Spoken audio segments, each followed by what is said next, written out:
afternoon. I will be your conference operator today. At this time, I would like to welcome everyone to the Teradyne fourth quarter and full year 2025 financial results conference call. I will now turn the call over to Walter Pinto, Managing Director of KCSA Strategic Communications for introduction. Please go ahead. Thank you, operator, and good evening. Welcome to the Teradyne fourth quarter and full year 2025 financial results conference call. Joining us for today's call is Jason Wild, Executive Chairman, Ziad Ghanem, President and Chief Executive Officer, and Alyssa Campbell, Interim Chief Financial Officer.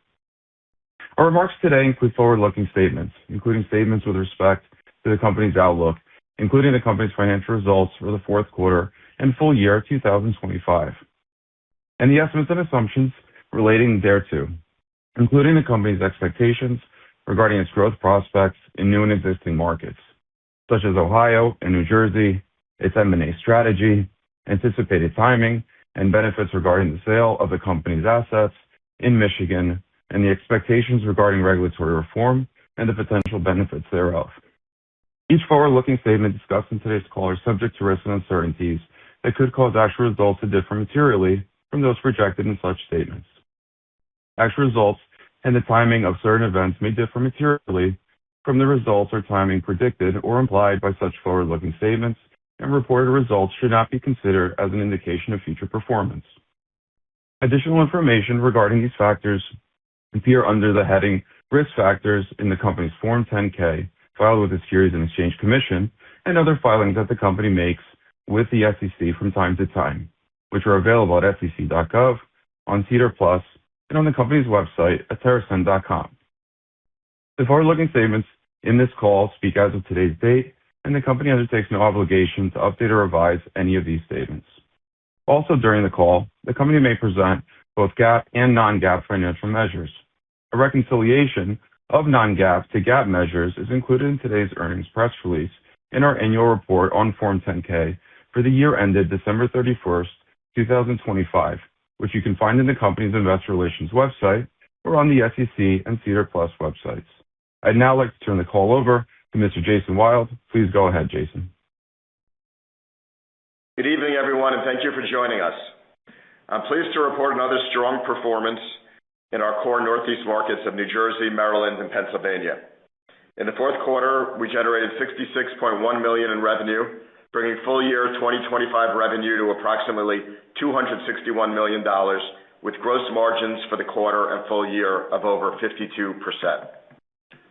For the fourth quarter, adjusted EBITDA from continuing operations totaled $16.7 million, or 25.2% of revenue. And for the full year, we delivered $67.8 million of adjusted EBITDA from continuing operations, representing a 26% margin. Notably, we generated $33.9 million in operating cash flow from continuing operations and $25.3 million in free cash flow for the full year. During the fourth quarter, we generated $8.3 million in operating cash flow from continuing operations and $6.6 million in free cash flow. This marks Teradyne's 14th consecutive quarter of positive operating cash flow and 10th consecutive quarter of positive free cash flow. These results are the product of continued operational discipline and execution across our core markets of New Jersey, Maryland, and Pennsylvania. In New Jersey, we recently completed the Union Chill transaction, which expanded our retail footprint to 4 dispensaries in the state. In Maryland, we are operating at a roughly $75 million annual run rate, with fourth quarter gross margins impressively nearing 60%. And in Pennsylvania, both retail and wholesale revenue increased sequentially for the fourth quarter. We have increased capacity at our cultivation facility in Pennsylvania to account for new product launches, increased wholesale demand, and in preparation for potential adult use conversion. Turning to our balance sheet. In July 2025, we completed a $79 million non-dilutive debt financing, which allowed us to retire $68 million of existing debt, with the remainder designated for future growth initiatives. The vast majority of our debt maturities are now extended to the second half of 2028, significantly eliminating near-term refinancing risk. Importantly, the facility also includes an additional uncommitted term loan of up to $35 million to support future strategic M&A. This gives us meaningful financial flexibility to pursue accretive growth opportunities while maintaining our disciplined approach. On the M&A front, as I mentioned, we recently closed on Union Chill in New Jersey. We also entered Ohio with the acquisition of the assets of Ratio Cannabis earlier in 2025. Throughout the year, we demonstrated discipline, deliberately passing on multiple opportunities that were not attractive enough for us. Some of these opportunities came back to us with better pricing, proving that our approach was appropriate.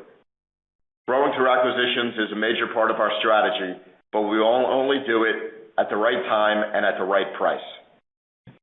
In this current environment, we are evaluating attractive distressed assets, particularly in our core markets of New Jersey and Pennsylvania. We believe our scale and vertical integration position us favorably when considering these opportunities. Turning briefly to regulatory reform, we continue to monitor developments at both the state and federal levels. As we've said many times, we operate under the assumption that reform will take time, and any successful reform only serves as upside to our plan. In December 2025, the White House issued an executive order directing federal agencies to expedite the rescheduling process for marijuana and enhance federal research and policy coordination. This represents the most significant federal cannabis policy action in decades. That said, the formal rescheduling process remains subject to agency rulemaking and implementation timelines. Lastly, in 2025, we renewed and replenished our normal course issuer bid, authorizing up to an additional $10 million in repurchases through August 2026. During 2025, we repurchased over 1.1 million shares at a weighted average price of 44 cents US per share. In summary, we are very pleased with how we finished this year and strongly believe in our differentiated pathway for growth, both organically and through an M&A, due to our deep presence and successful operations in our existing markets and a wide-open map for further expansion. We have consistently demonstrated positive free cash flow with gross margins and adjusted EBITDA margins amongst the leaders in the industry, regardless of size. Considering the strength of our balance sheet, no sale leasebacks, and over $37 million in cash, the potential for Pennsylvania to convert to adult use, and multiple attractive acquisition opportunities, we believe that our equity is significantly undervalued. With our normal course issuer bid in place, we will continue to execute on the buyback in a disciplined manner while balancing growth investments, capital expenditures, and selective M&A. With that, I'll turn the call over to Ziad to provide a detailed update across our key markets. Z? Thank you, Jason. Let me walk you through our performance across each of our key markets this quarter, beginning with New Jersey. In the fourth quarter, retail revenue increased modestly, while wholesale revenue decreased quarter-over-quarter due to price compression. Gross margins in the state declined slightly due to the competitive pricing environment. Our retail stores continue to perform well, and with the addition of Union Chill at year-end, we believe we have entered 2026 as the highest grossing retailer in the state. On the brand side, Legend, Kind Tree, and Valhalla continue to resonate with consumers. They rank in the top 10 across the state amongst more than 275 brands. Legend vape sales grew 12% quarter-over-quarter, and Legend pre-rolls delivered their highest sales quarter to date, growing approximately 85% sequentially with meaningful share gains. Valhalla gained category share every quarter in 2025. Today, we operate 4 dispensaries in New Jersey. Looking ahead, our objective is to expand our retail presence to the current maximum of 10 dispensaries to further strengthen our leadership position in the state.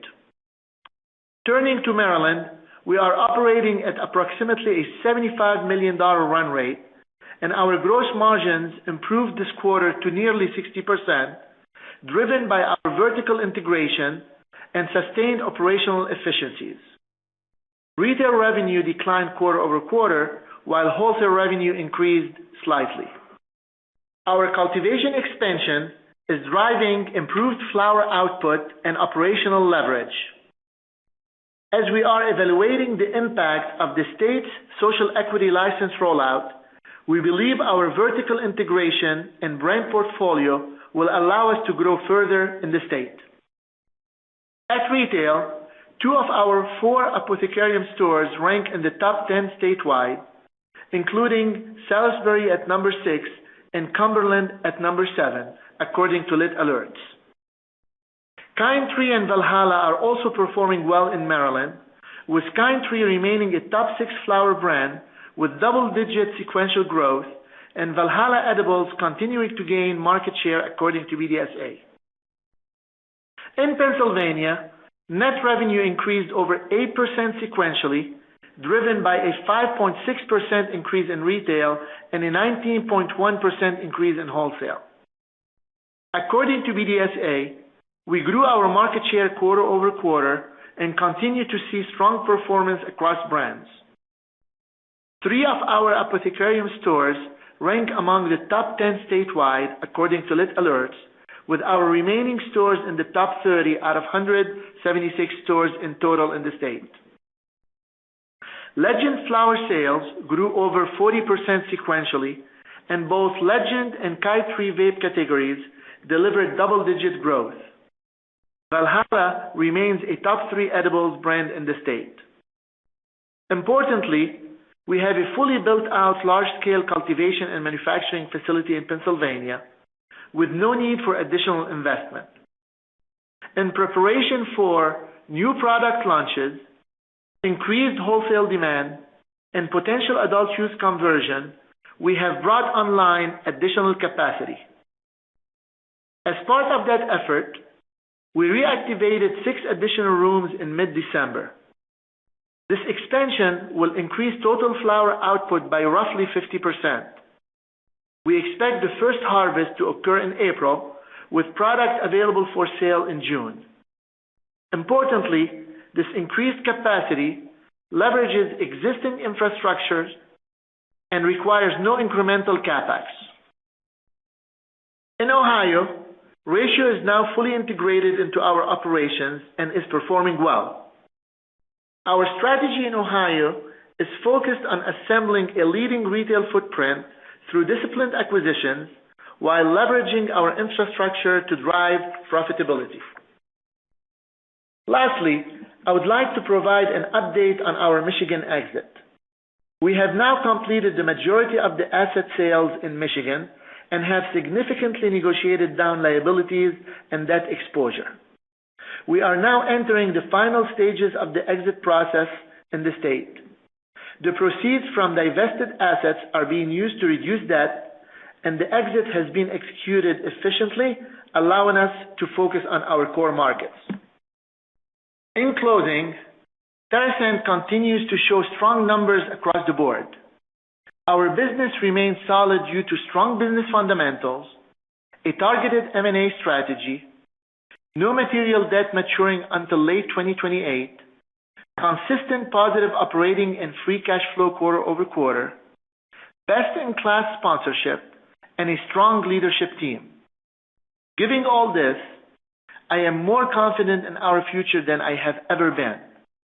With that, let me turn the call over to Alyssa to provide more detail on our fourth quarter and full year 2025 financial results. Alyssa? Thanks, Ziad. Good evening, everyone. The results that I'll be going over today have already been filed with both SEDAR+ and with the SEC, and all results that I reference today are stated in U.S. dollars. All financials discussed reflect results from continuing operations. Net revenue for the full year 2025 totaled $260.6 million compared to $268.1 million for 2024. The year-over-year decline was primarily driven by pricing compression in New Jersey that was partially offset by growth in Pennsylvania and Maryland.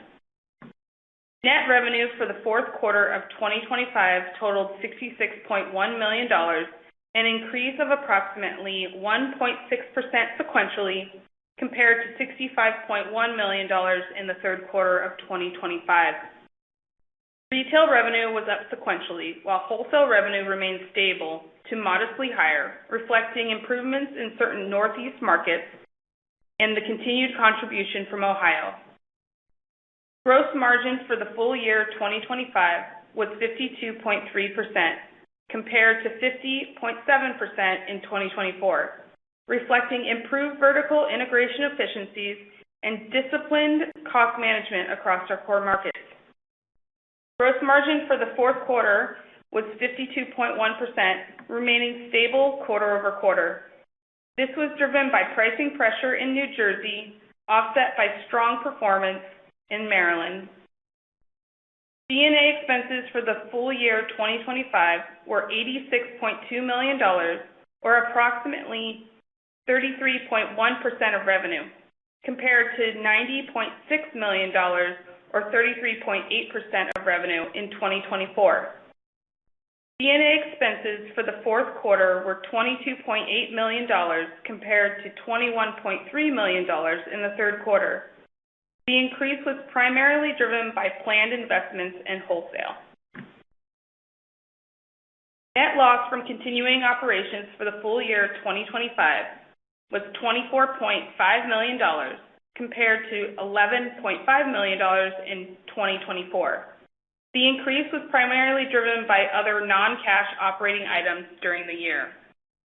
Net loss from continuing operations for the fourth quarter of 2025 was $0.5 million, compared to a net loss of $9.9 million in the third quarter, representing significant improvement sequentially. Full year 2025 adjusted EBITDA from continuing operations totaled $67.8 million, compared to $70.2 million in 2024. Adjusted EBITDA margin for the full year was approximately 26%, compared to 26.2% in 2024, demonstrating stability and profitability despite revenue headwinds. Adjusted EBITDA for the fourth quarter of 2025 was $16.7 million, or 25.2% of revenue, compared to $17 million, or 26.1% of revenue in the third quarter. The slight sequential decline reflects gross margin compression in New Jersey and targeted wholesale investments. Turning to the balance sheet and cash flow. Cash and cash equivalents were $37.4 million as of December 31st, 2025, compared to $36.6 million as of September 30th, 2025. The Q4 ending cash balance was impacted by the payment of a $3.4 million refundable deposit as a stalking horse bidder. This $3.4 million deposit is expected to be refunded this quarter, with an additional breakup fee of approximately $750,000 payable to Teradyne. Cash flow from continuing operations for the full year 2025 was $33.9 million, after net tax payments of $9.4 million, compared to $46.2 million in 2024, after net tax refunds of $5 million. The decline reflects certain one-time tax refunds seen in the prior year. Cash flow from continuing operations in the fourth quarter of 2025 was $8.3 million, representing our 14th consecutive quarter of positive operating cash flow. Capital expenditures were $1.7 million in the fourth quarter, primarily related to ongoing cultivation expansion projects in the Northeast. For the full year, total CapEx was $8.6 million. Free cash flow for the fourth quarter was $6.6 million, and for the full year 2025 totaled $25.3 million, representing our 10th consecutive quarter of positive free cash flow. During the quarter, we continued to allocate capital prudently while maintaining a strong liquidity position. Looking ahead to Q1, we expect revenue and gross margins to be similar to the results we reported for Q4. In summary, our fourth quarter and full year 2025 results reflect continued operational resilience, strong margins, consistent free cash flow generation, and a strengthened balance sheet positioning us well for 2026. We look forward to sharing our continued progress on the business during our next quarterly call. This concludes our prepared remarks. I'd now like to turn it over to the operator for questions. Thank you. Ladies and gentlemen, we will now begin the question and answer session. Should you have a question, please press star followed by the 1 on your telephone keypad. Should you wish to cancel your request, please press star followed by the 2. If you're using a speakerphone, please lift the handset before pressing any keys. One moment please for your first question.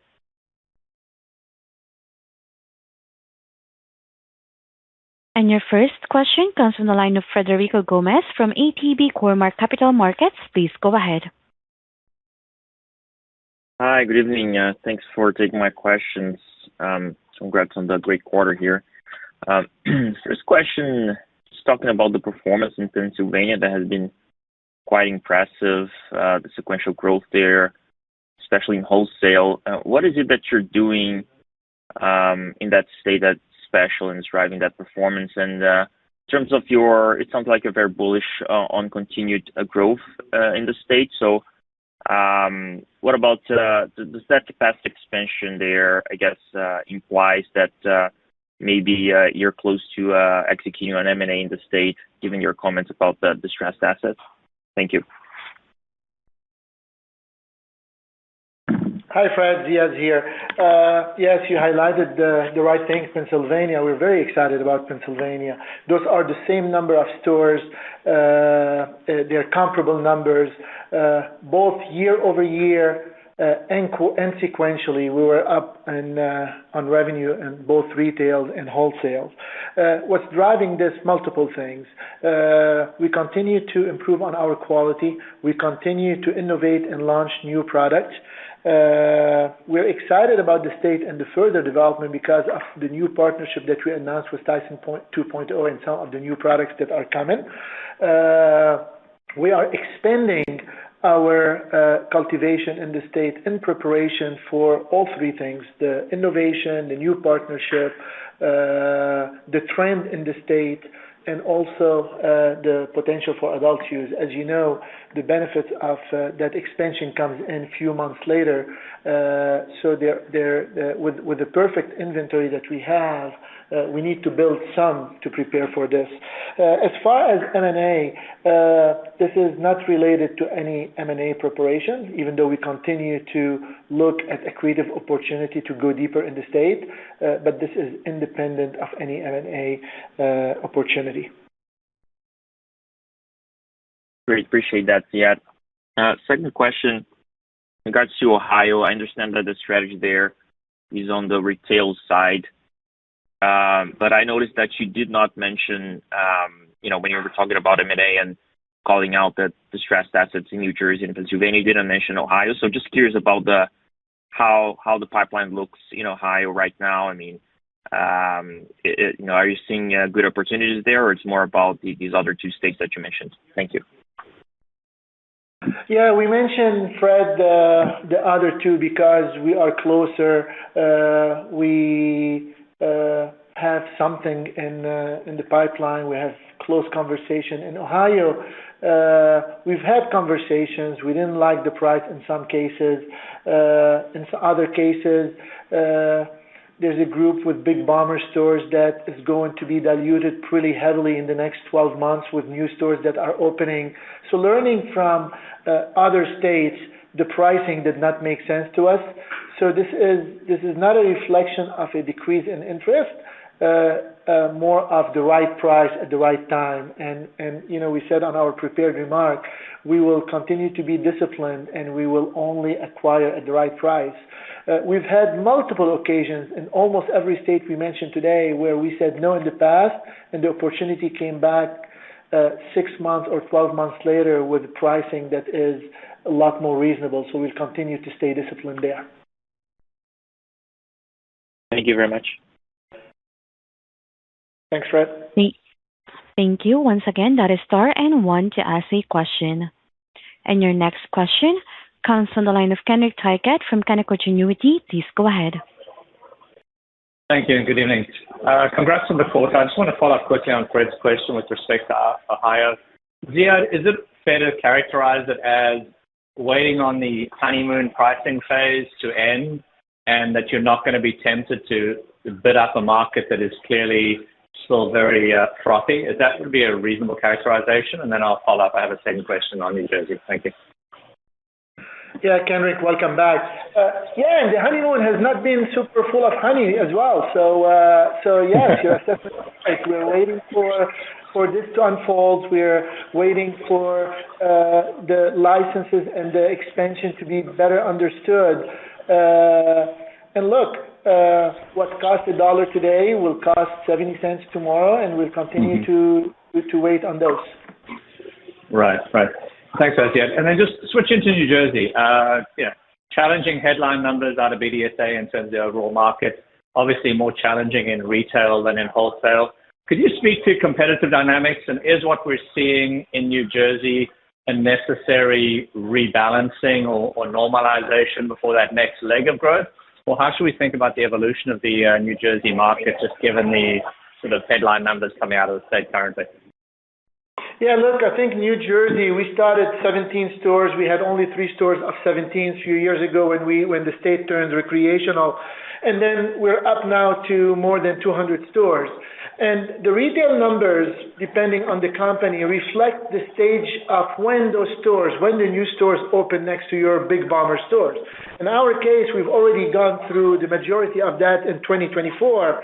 And when you look at our retail business in New Jersey, sequentially, we were up 3.1% or 3% on the business.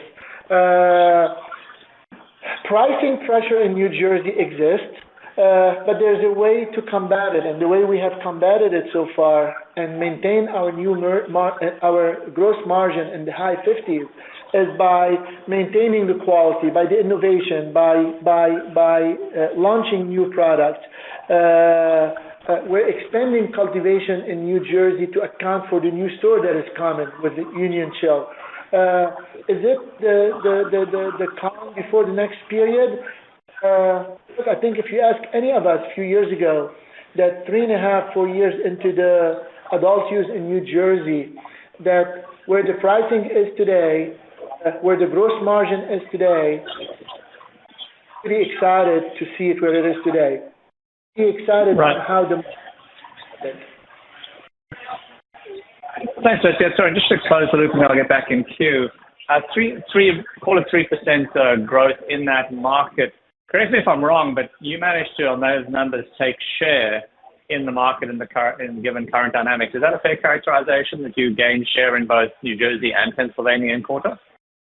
We did gain share in Pennsylvania. We did gain share in Maryland. We did not gain share in New Jersey. And the reason for that is market share is measured as a whole, wholesale and retail. I would say in retail, we definitely entered the state or entered the year as the highest grossing retailer with the addition of Union Chill. But overall, we did not gain market share for a couple of reasons. We held back and strategically changed our wholesale mix, especially on some of the profitable bulk sale to plan for Union Chill and the increased verticality. But when it comes to wholesale finished good and wholesale total units sold in finished good, that we saw that increase, but it was balanced by the pricing pressure. Great. Thanks again. I'll get back in queue. Thanks, Kenrick. Sure, thanks. Thank you. Thank you once again. That is star and 1 to ask a question.